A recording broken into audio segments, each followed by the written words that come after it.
Okay, good afternoon and welcome back once again. So today now I think I can start the lecture peacefully. The network issue has been resolved, right? So before starting the actual lecture, I would like to take one poll. Let me know that how many of you have really understood up to this point. Oh,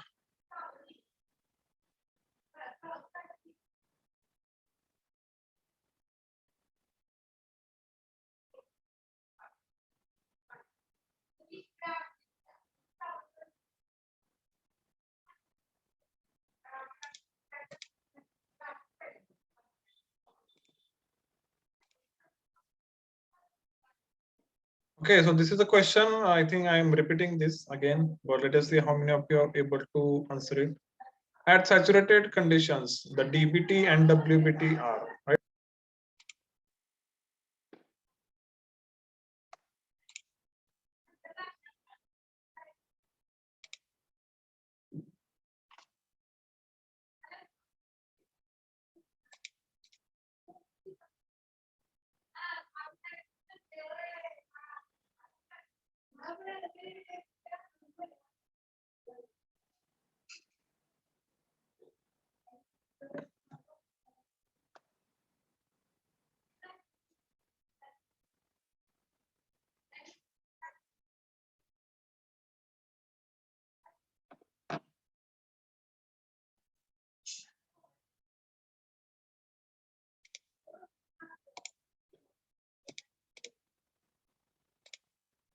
Okay, the correct answer here it was R equal. Yes, at saturated conditions, dry bulb temperature and wet bulb temperature are same.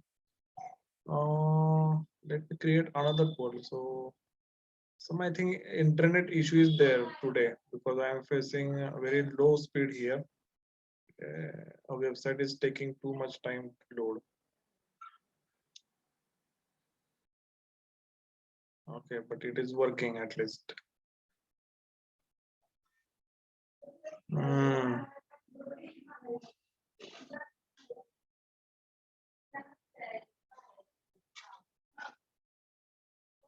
Okay.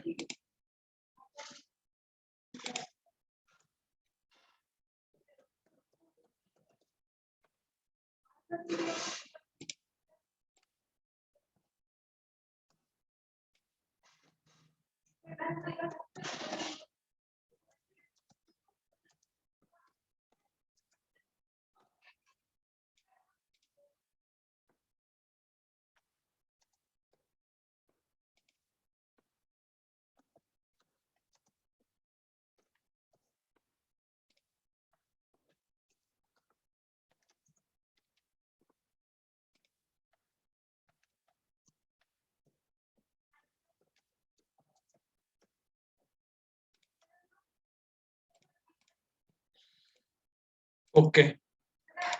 So this is today's poll. Please participate. This is a question, a very general question. It is asked in MCQ or if there is an external examination. So last year when I was taking external examination, that time also I have asked these questions, and many of students I don't know such simple questions they are not able to answer it. And we have invited very industry person in last external examination. Very bad impression of our college and whole batch was there, not able to answer simple questions and all that. So I hope that you guys won't make that mistake again. So psychrometry is a study of, right? So 4 people out of that, 2 have voted for atmospheric air. Okay, 2 have voted for moist air. 1 have voted for dry air. What about other 30? There are 30 people. Others also vote. Let us see.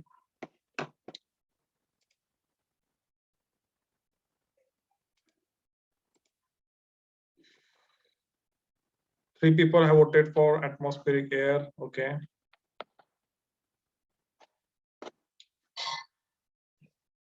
4 people atmospheric air. Okay. 5 people atmospheric air. Okay. So this is a expected trend. I think the trend is repeating itself or what, I don't know. So the correct answer here it is moist air. Psychrometry is the study of moist air. Atmospheric air contains dry air, water vapors, pollutants, dust particles, etc., etc.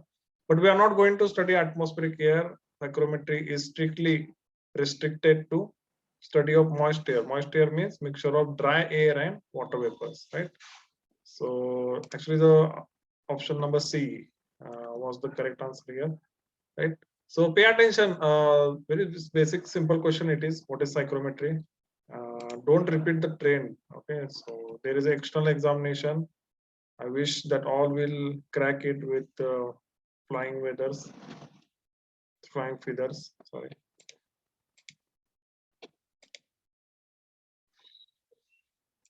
Right. So we'll start today's lecture. I will try to complete it within the time. Right. So don't get scared by the figure. So this is actually a psychrometric chart which I have. This problem is referred by bypass factor, right? Now see here, point P1. Sorry, the air is at point P2. At this point, let us say the RH is 20% and the temperature. Sorry, not the. We are talking about heating, right? So we are at point P1. Temperature is 25 degrees Celsius. Now in heating, sensible heating means that will be a horizontal line. So that will be an horizontal line. The temperature will be increased to 44 degrees Celsius. So horizontal line and the arrow in this direction will show you sensible heating, right? Now what is the sensible cooling? Sensible cooling, in sensible cooling there will be a cooling coil will be there, right? Right. So there will be a cooling coil like this. So here it is heating coil. There will be cooling coil.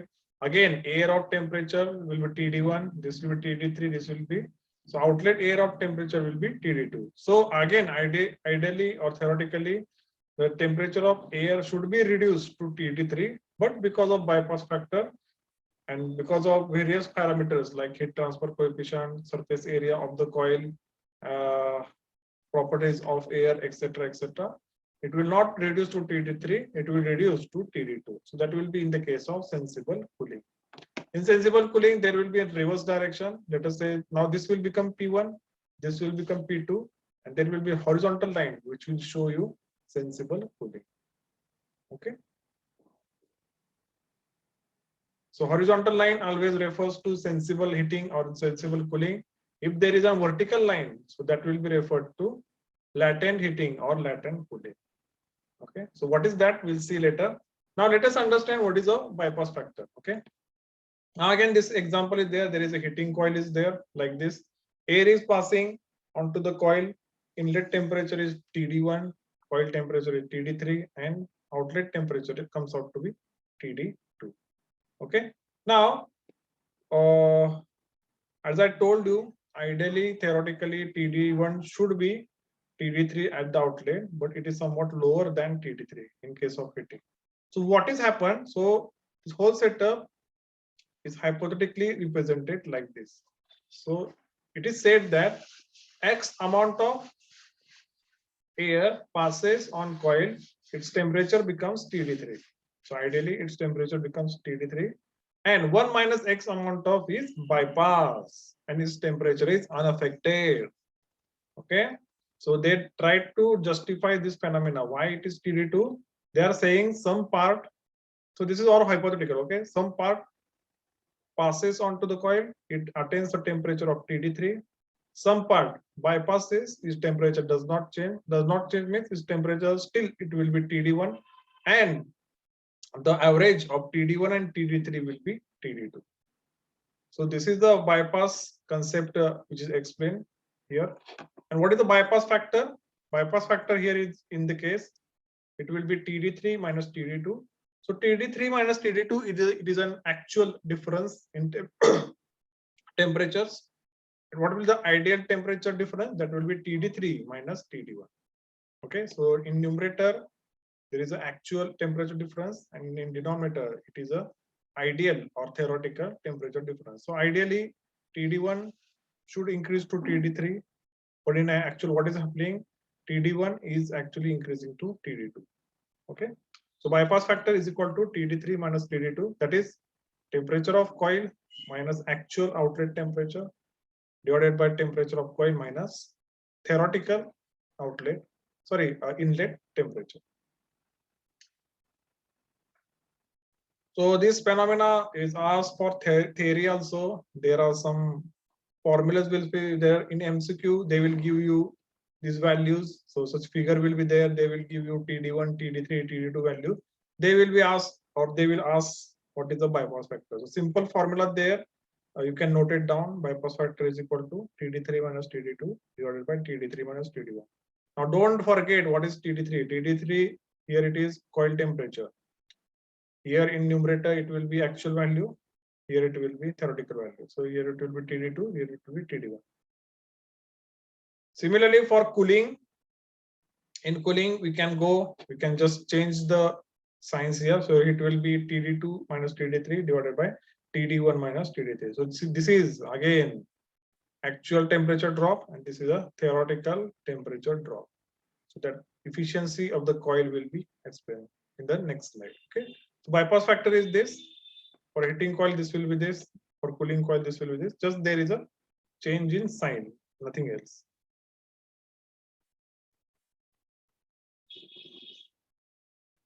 I hope you understood what is happening in this case.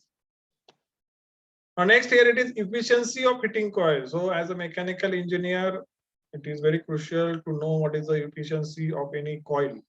The coil can be used for heating purpose or cooling purpose. In that case, efficiency of heating coil will be equal to 1 minus bypass factor of heating coil. Before that, you should know what is the bypass factor of heating coil, and 1 minus bypass factor will be its efficiency, right? Efficiency of cooling coil, again in this case, 1 minus bypass factor of cooling coil. So for that, you should know what is the bypass factor of cooling coil, and then 1 minus that will give you efficiency. So write down this formula also. First write down this bypass factor and then you can write down next.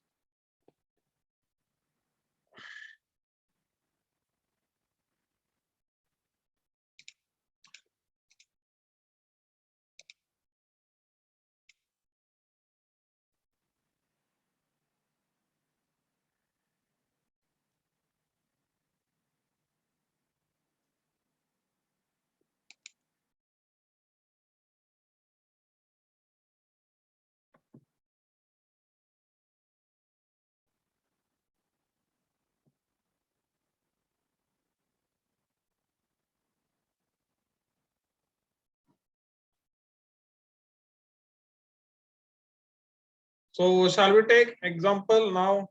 I hope you understood this. Write down this formula also, efficiency of heating coil and efficiency of cooling coil. We'll take two numericals for your better understanding, right? So because of this network problem, it has cost us 15 minutes. So I would have completed more data, but okay, no problem. You can cover in the next lecture also.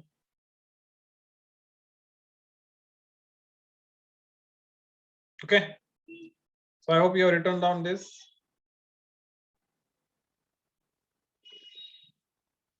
Right.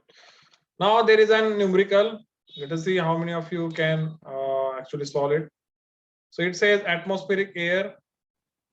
So I'm not able to see actually because of this. It is not going.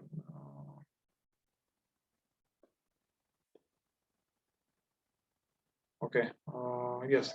Atmospheric air with DBT of 28 degrees Celsius and WBT of 17 degrees Celsius is cooled to 15 degrees Celsius without changing its moisture content. So whenever they say it is being cooled without changing its moisture content, that means it is strictly sensible heating or sensible cooling. So it is cooled without changing moisture content, that will be sensible cooling. Find RH1, RH2 and WBT2. Okay. Now first task here, it is always to plot these values 28C and 17C. Okay. So I will show you this with the help of a software that I am having here. There are some apps on Play Store also from which you can calculate these values. This will be helpful for your MCQ examination. Okay, university MCQ examination.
Okay, so I hope this chart is visible to you, and let us solve the numerical now.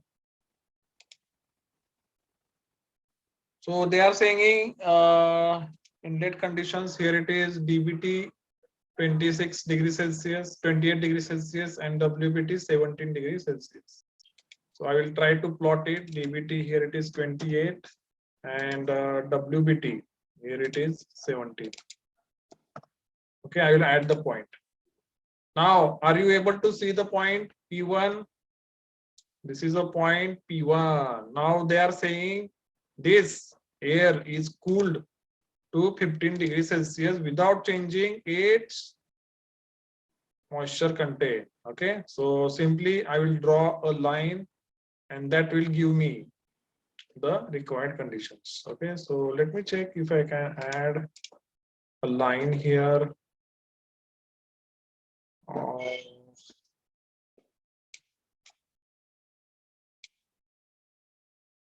Okay, altitude, remove.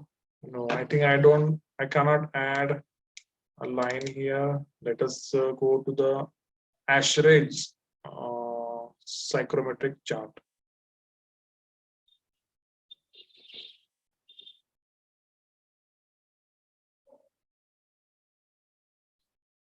So here in this case, the first answer you can give here, what is the relative humidity? Relative humidity in this case, it is 32.2. So that is answer number 1. Now we have to find out relative humidity at point 2. So point 2, we cannot directly draw here because we just know what is its dry bulb temperature. We don't know its wet bulb temperature. Okay. So for that we need to draw this on ASHRAE chart. I will show you.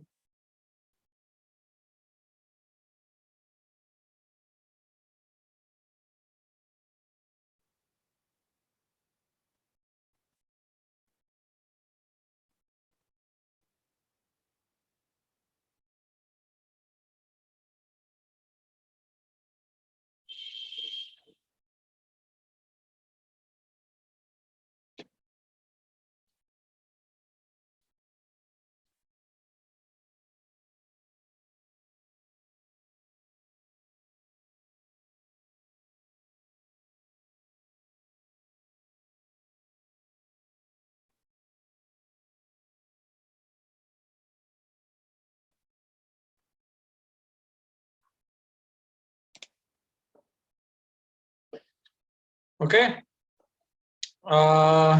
So this is a chart here. First we'll plot the points, then we'll see how we can process, right?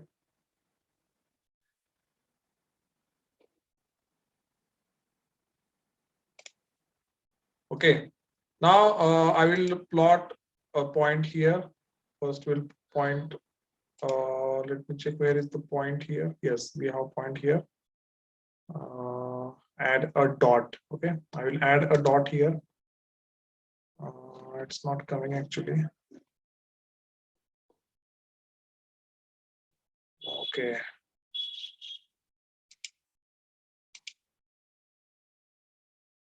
Actually, it comes usually. What is happening? So the inlet condition was 28 degrees Celsius. So this is 20, this is 30, and somewhere here it will be 28. So here 21, 22, 23. So follow the hand symbol. 24, 25, 26, 27, 28. So this is a 28. And the DBT here it is 17 degrees Celsius. So DBT, how to find DBT? On the saturation curve, you will find the DBT. So here it is 10, here it is 15, here it is 20, right? Now from that 15, we can see the constant WBT lines. So these are the constant WBT lines, 15, right? Similarly, we have 16, we have 17. So here it is 17. That I have to cross check or cross with 28. So here I will get 28. So here somewhere, if you can see the hand on the screen, there I can get the 28. Okay. Okay, wait, something is wrong here. Okay.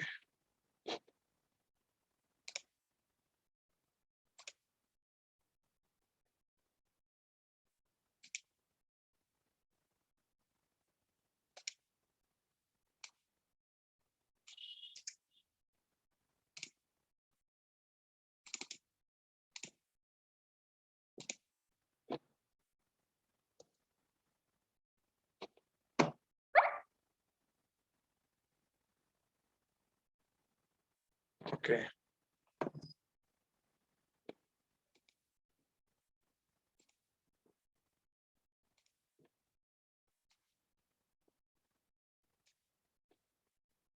Right. Actually, I'm not able to enable the edit option here. Usually it comes here, the dots and the lines. Okay.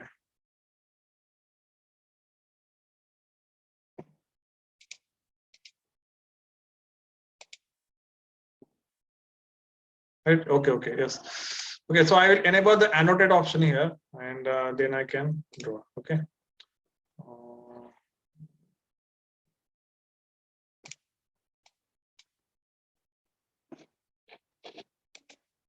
Right. Yes. Okay. Thank you. Finally, I'm able to draw it. Yes. So here it is 28, right? So I have to go in upward direction. Somewhere I have to intersect with the 17. So this is 17, and this is my point. So this is my point P1. Now what I have to do?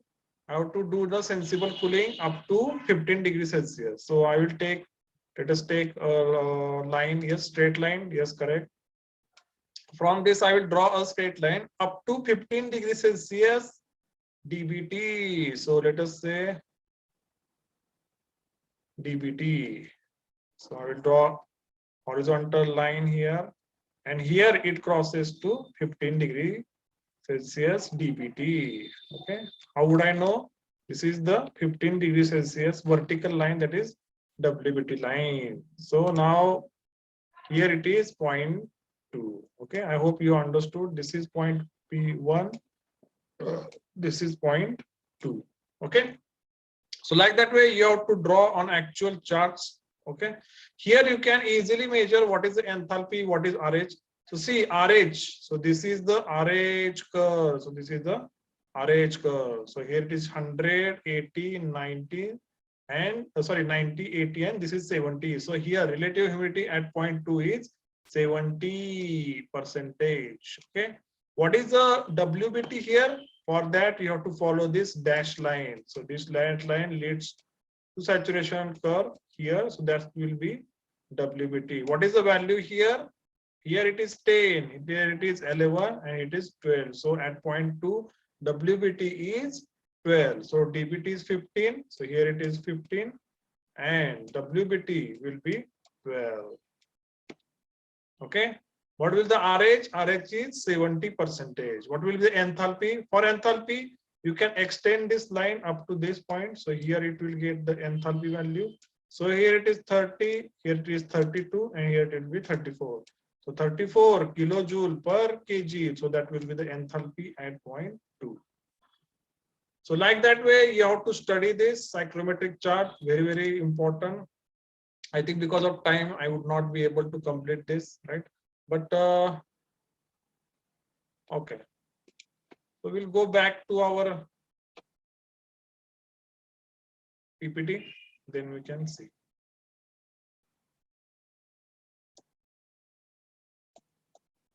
Right. So the correct answer for the PPT, it is not opening actually. Yes. So here in this case, the correct answer, it will be RH1, it is 70, RH2 is, RH2 is 70, RH1 is 32, WBT2 is here in the case is 12 degree Celsius. Right. So in next lecture, we'll see more examples, we'll see more processes, and then we can complete this chapter. So I think I will take 2 hours lecture next time, and we will complete this chapter maybe tomorrow. So that's it for today. Put your attendance in the chat box. So I'm very sorry that because today of network problem, I could not complete the required whatever points I had decided. But anyway, you can put your points, attendance in the chat box, and then we can stop.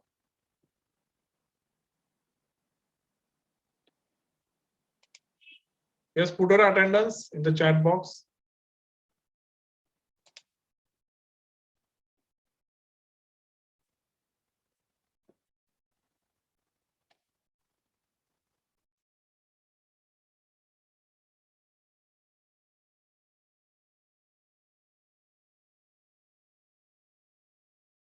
Yes, put your attendance in the chat box, then we can stop.